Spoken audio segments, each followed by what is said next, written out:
Assalamualaikum warahmatullahi wabarakatuh.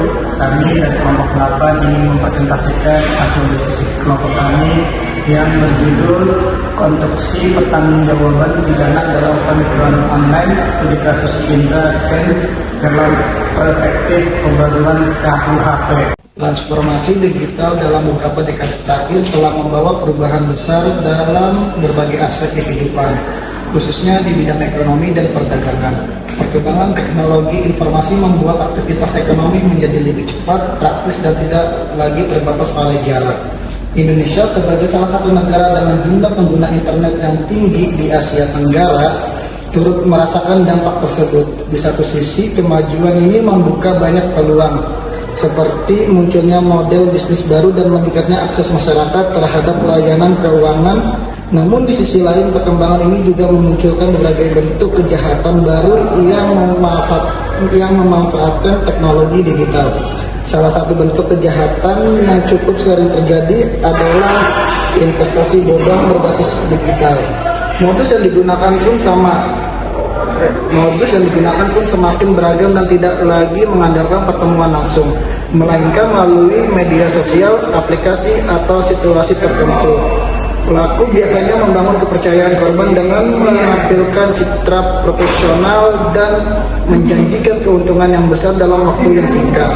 Selain itu, penggunaan figur publik atau influencer adalah salah satu strategi yang efektif untuk menarik minat masyarakat. Akibatnya, banyak korban yang tidak menyadari bahwa mereka sebenarnya sedang menjadi target penipuan.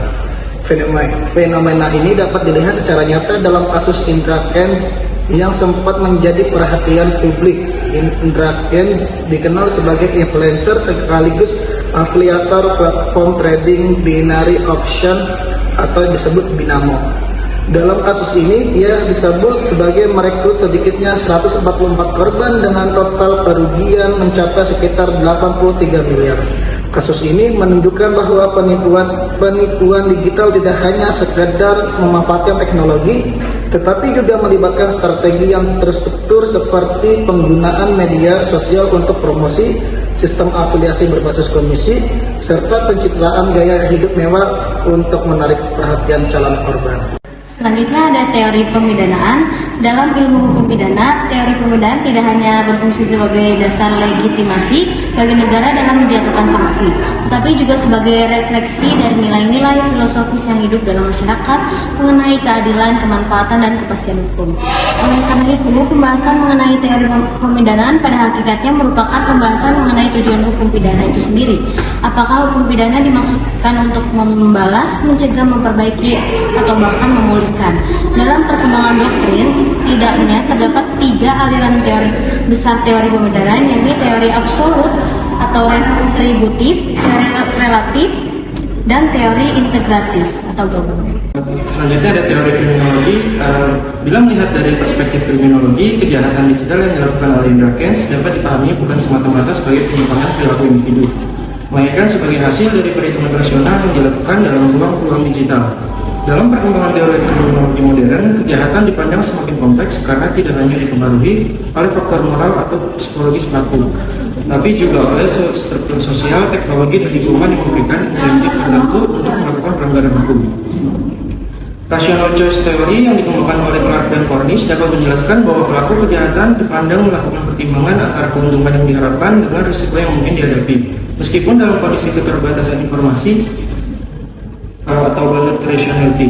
Dalam konteks investasi bodong digital, potensi keuntungan sangat besar karena biaya operasional yang rendah dan jangkauan korban yang luas melalui media sosial. Sementara risikonya relatif kecil akibat lemahnya regulasi, kompleksitas teknis, dan sulitnya pelacakan dana. Perspektif ini kemudian diperkuat oleh konsep white collar crime yang dikembangkan oleh Edwin Sutherland yang menekankan bahwa kejahatan sering dilakukan oleh individu berstatus sosial tinggi dengan memanfaatkan kepercayaan diri. Ya, digital bentuk ini bertransformasi menjadi kejahatan berbasis influencer di mana reputasi dan citra kesuksesan di media sosial menjadi alat utama untuk menarik dan meyakinkan korban. Selanjutnya ada metode penelitian. Metode yang digunakan adalah yuridis normatif, yaitu penelitian hukum yang dilakukan melalui kajian kepekaan dengan menganalisis bahan baku hukum primer, sekunder, dan tersier Pendekatan yang digunakan meliputi pendekatan perundang-undangan, state approach, dan pendekatan kasus, case approach. Pendekatan perundang-undangan dilakukan dengan mengkaji dan membandingkan norma-norma dalam KUHP lama, KUHP baru, Undang-Undang Nomor 1 Tahun 2023, Undang-Undang ITE, dan UU TPPU. Pendekatan kasus yang dilakukan melalui analisis kedudukan pengadilan dalam perkara indra case. Bahan hukum primer terjadi dari peraturan perundang-undangan, kitab undang-undang hukum pidana lama, Undang-Undang Nomor 1 Tahun 2023 tentang KUHP, Undang-Undang Nomor 11 Tahun 2008, junto Undang-Undang Nomor 19 Tahun 2016 tentang ITE, Undang-Undang Nomor 8 Tahun 2010 tentang TPPU, dan putusan pengadilan. Bahan hukum sekunder mencakup buku teks hukum pidana, jurnal ilmiah, dan hasil penelitian terdahulu. Bahan hukum tersier meliputi berita daring dan media terpercaya yang digunakan untuk memverifikasi fakta kasus. Konstruksi dakwaan. Konstruksi dakwaan dalam perkara indra case disusun oleh penuntut umum dalam bentuk dakwaan berlapis yang menunjukkan bahwa perbuatan yang didakwakan tidak merupakan satu jenis tindak pidana tunggal. Pendekatan ini tidak hanya menyoroti penipuan sebagai inti delik, tetapi juga mencakup penggunaan media elektronik serta pengembangan hasil kejahatan sebagai satu kesatuan rangkaian perbuatan pidana. Dakwaan pertama didasarkan pada pasal 378 KUHP tentang penipuan yang menjadi fondasi utama karena menegaskan adanya perbuatan menggerakkan orang lain untuk menyerahkan sesuatu melalui kebohongan. Unsur tersebut terpenuhi melalui perekrutan korban untuk mendepositkan dana ke platform dinamo dengan janji keuntungan yang tidak terrealisasi. Unsur rangkaian kebohongan tersebut terlihat dari konten media sosial yang membangun narasi palsu tentang kemudahan dan kepastian profit. Sedangkan unsur tipu muslihat tercermin dari pencitraan kesuksesan pengguna aset mewah serta testimoni palsu. Namun pasal ini memiliki keterbatasan karena hanya tidak eksplisit mengatur kejahatan berbasis digital, termasuk penggunaan teknologi, skala korban yang besar, dan peran afiliator, sehingga perlu diperkuat dengan dakwaan lain. Dakwaan kedua merujuk pada pasal 28 ayat 1 Undang-Undang ITE yang melarang penyebaran berita bohong dan menyesatkan yang merugikan konsumen dalam transaksi elektronik. Unsur pasal ini terpenuhi melalui konten media sosial yang mengklaim bahwa trading binary option adalah cara mudah pasti memperoleh keuntungan, padahal tidak memiliki dasar faktual. Kerugian konsumen terbukti dari banyaknya korban yang mengalami kerugian finansial serta mengikuti konten tersebut. Pasal ini penting karena mampu menjangkau aspek penyebaran informasi menyesatkan melalui media digital. Bahkan sejak tahap pembentukan persepsi sebelum korban menyerahkan uang. Meskipun demikian, penerapan masih menimbulkan perdebatan karena pada dasarnya norma ini ditunjuk untuk transaksi elektronik yang sah, bukan secara spesifik untuk penipuan investasi berbasis media sosial. Dakwaan ketiga menggunakan pasal 3 junto pasal 10 Undang-Undang TPPU yang berfokus pada pengelolaan hasil kejahatan setelah diperoleh. Dalam perkara ini, dana dari korban dialihkan dan disamarkan melalui pembelian aset seperti properti, kendaraan, dan aset kripto, sehingga memenuhi unsur pencucian uang. Pasal 10 digunakan untuk memperkuat pertanggungjawaban atas tindakan menyembunyikan atau menyamarkan aset usul harta. Penerapan Undang-Undang TPPU memiliki arti strategis karena memungkinkan penelusuran, pembuktian, dan perampasan aset hasil kejahatan, termasuk yang telah dialihkan kepada pihak ketiga. Hal ini memberikan peluang pemulihan kerugian bagi para korban meskipun pelaksanaannya masih menghadapi berbagai hambatan dalam praktiknya. Selanjutnya ada unsur delik. Dalam hukum pidana, pembuktian tindak pidana yang mensyaratkan terpenuhi dua unsur utama, yaitu mens rea atau sikap batin dan actus reus. perbuatan lahiriah yang harus dibuktikan secara bersamaan agar pertanggungjawaban pidana dapat dikenakan. Dari sisi mens rea, penuntut umum harus menunjukkan adanya kesengajaan atau dolus dalam diri indra kens untuk menguntungkan diri sendiri atau orang lain secara melawan hukum. Berdasarkan fakta persidangan, kesengajaan tersebut tidak sekadar dolus generalis, melainkan mengarah pada dolus spesialis yang bersifat spesifik dan tujuan. Rencana sebagaimana terlihat dari upaya sistematis membangun narasi kontrol melalui platform Binomo yang disampaikan secara konsisten melalui berbagai konten media sosial. Kesengajaan ini semakin nyata karena terdakwa tetap melakukan promosi meskipun mengetahui bahwa platform tersebut tidak mempunyai izin resmi dari otoritas jasa keuangan, sehingga menunjukkan adanya kesadaran penuh terhadap potensi kerugian yang dapat dialami korban. Dari aspek actus reus, perbuatan yang dilakukan tidak bersifat tunggal, melainkan berupa rangkaian tindakan yang saling berkaitan dan dilakukan secara berulang.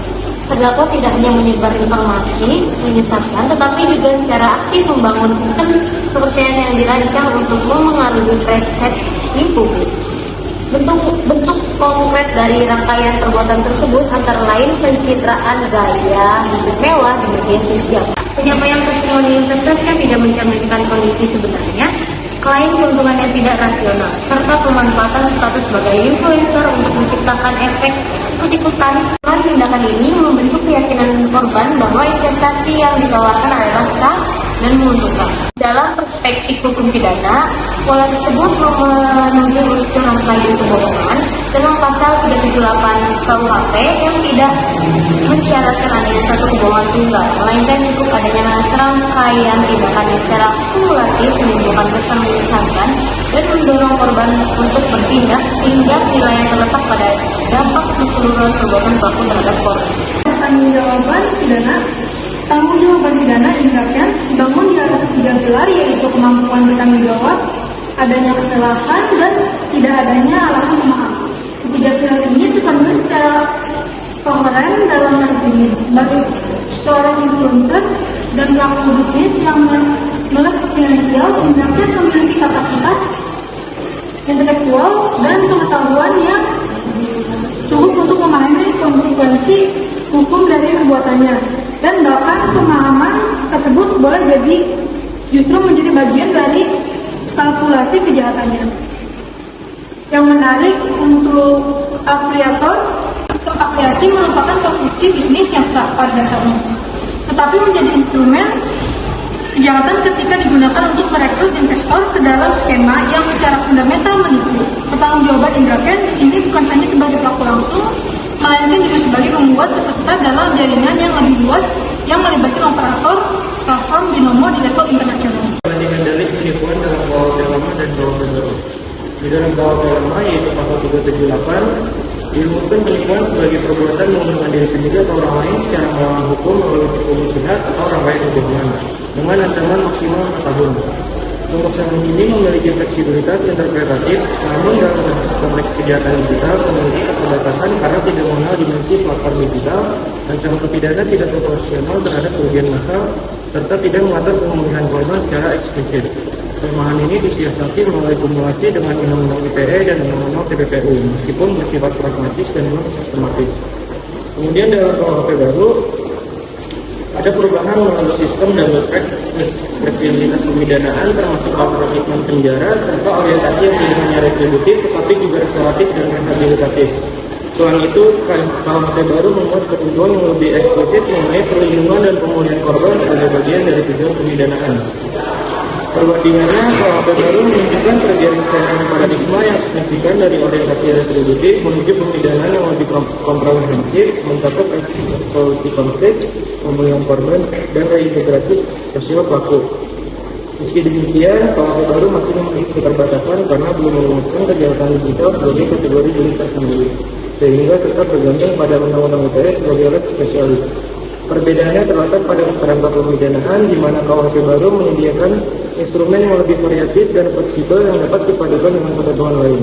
Dari sisi perlindungan korban, KUHP baru membuka kemungkinan integrasi restitusi dan kompensasi dalam putusan, sehingga secara normatif berpotensi lebih efektif dalam menangani kejahatan penipuan digital. Putusan pengadilan. Pengadilan Negeri Tangerang melalui putusannya menjatuhkan pidana 10 tahun penjara terhadap Indra Kents. Dikombinasikan dengan denda dan perampasan aset yang diperoleh dari hasil tindak pidana. Putusan ini kemudian dikuatkan pada tingkat banding. Pada tingkat kasasi, Mahkamah Agung mempertahankan esensi putusan tersebut dengan penyesuaian tertentu. Secara kuantitatif, vonis 10 tahun merupakan salah satu yang paling berat dalam kategori kejahatan investasi digital di Indonesia dan mencerminkan keseriusan pengadilan dalam memandang kejahatan semacam ini. Namun demikian, analisis kritis terhadap putusan ini mengungkapkan beberapa keterbatasan. Pertama, putusan tidak secara eksplisit memerintahkan mekanisme restitusi langsung kepada para korban dari aset-aset yang dirampas sebuah celah yang berarti para korban harus menempuh jalur perdata yang panjang dan mahal untuk memperoleh pemulihan. Kedua, pertimbangan hakim, meskipun telah mencakup aspek retributif dan deterensi, tampak kurang mengeksplorasi dimensi reparatif yang seharusnya menjadi bagian integral dari keadilan dalam kasus kejahatan ekonomi berskala massal. Evaluasi dalam perspektif teori integratif, pemidanaan ideal memenuhi 3 fungsi sekaligus, yaitu retribusi, deterensi, dan reparasi. Dalam kasus Indra Kents, pemenuhan ketiga fungsi tersebut belum seimbang. Fungsi retributif telah terpenuhi melalui vonis 10 tahun yang mencerminkan keseriusan pengadilan, sedangkan fungsi deterensi memiliki nilai simbolik sebagai peringatan bagi pelaku lain, khususnya dalam ekosistem digital. Namun fungsi reparatif justru menjadi yang paling lemah. Tidak terdapat mekanisme yang jelas dalam putusan untuk memastikan pemulihan kerugian 144 korban dalam total 83 miliar. Rampasan aset memang memberikan dasar potensial, tapi implementasinya dalam bentuk kompensasi yaitu masih menghadapi hambatan. Kondisi ini menimbulkan dualitas keadilan di mana pelaku menjalani pidana sementara korban tetap menanggung kerugian tanpa kepastian pemulihan, sehingga mencerminkan ketidakseimbangan antara penghukuman pelaku dan perlindungan korban dalam sistem hukum pidana. Implikasi KHP baru. Jika kasus Indra Kents diselesaikan di bawah rezim KHP baru, terdapat beberapa perbedaan yang dapat diantisipasi. Yang pertama, dalam hal pembuktian. KUHP baru dengan orientasi tujuan pemidanaan yang lebih luas secara tidak langsung mendorong pendekatan pembuktian yang lebih holistik, yaitu tidak sekadar membuktikan unsur-unsur dari secara formal, tetapi juga mendemonstrasikan dampak konkret kejahatan terhadap korban dan masyarakat. Pendekatan ini seharusnya menguntungkan penuntutan dalam kasus seperti Indra Kents, di mana dampak sosial kejahatan sangat luas dan terdokumentasi. Kedua, dalam hal pemidanaan, KUHP baru membuka kemungkinan bagi hakim untuk merancang keputusan yang lebih komprehensif seperti kombinasi pidanaan penjara dengan kewajiban restitusi kepada korban, denda yang profesional dan keuntungan yang diperoleh pelaku, serta tindakan pencabutan hak tertentu. Konstruksi pemidanaan semacam ini akan lebih efektif dalam mewujudkan keadilan bagi 144 korban yang sehingga kini belum memperoleh pemulihan material yang memadai. Ketiga, dimensi pertanggungjawaban pidana korporasi dalam KUHP yang baru dapat menjadi instrumen yang efektif untuk menjangkau entitas bisnis yang menjadi kendaraan kejahatan Indra Kents, sebuah aspek yang kurang dapat dijangkau secara optimal oleh KUHP yang lama. Selanjutnya ada kesimpulan. Jadi, pertanggungjawaban pidana Indra Kents dibangun atas 3 pilar, yaitu kemampuan bertanggung jawab, adanya kesalahan, dan tidak adanya alas maaf. Dakwaan berlapis yang menggabungkan pasal 378 KUHP, pasal 28 ayat 1 UU ITE dan UU TPPU menunjukkan respon pragmatis atas keterbatasan norma bukan konstruksi yang sepenuhnya sistematis. KUHP lama memiliki keterbatasan dalam menjangkau kejahatan digital, baik dari aspek pengaturan, proporsionalitas pidana, maupun ketiadaan mekanisme pemulihan korban. KUHP baru atau UU nomor 1 tahun 2023 membawa kemajuan melalui sistem double track, orientasi pemidanaan yang lebih luas atau restitutif, restoratif, dan rehabilitatif. serta penguatan perlindungan korban. Meskipun masih bertanggung jawab pada UU ITE dan belum mengatur delik digital secara khusus, berdasarkan teori integratif Muladi dan Barda Nawawi Arif, pemidanaan dalam kasus ini belum seimbang. Fungsi retributif dan sebagian referensi telah terpenuhi. Namun fungsi representatif sebagai aspek paling krusial itu lemah karena tidak adanya mekanisme retribusi yang jelas bagi 144 korban dengan kerugian 83 miliar rupiah. Hal ini menimbulkan paradoks keadilan di mana pelaku dihukum berat sementara korban tidak memperoleh kepastian pemulihan, hingga menunjukkan bahwa pemindanaan dalam kasus Indra Kents belum sepenuhnya sesuai dengan tujuan hukum pidana Indonesia, khususnya dari perspektif keadilan reparatif.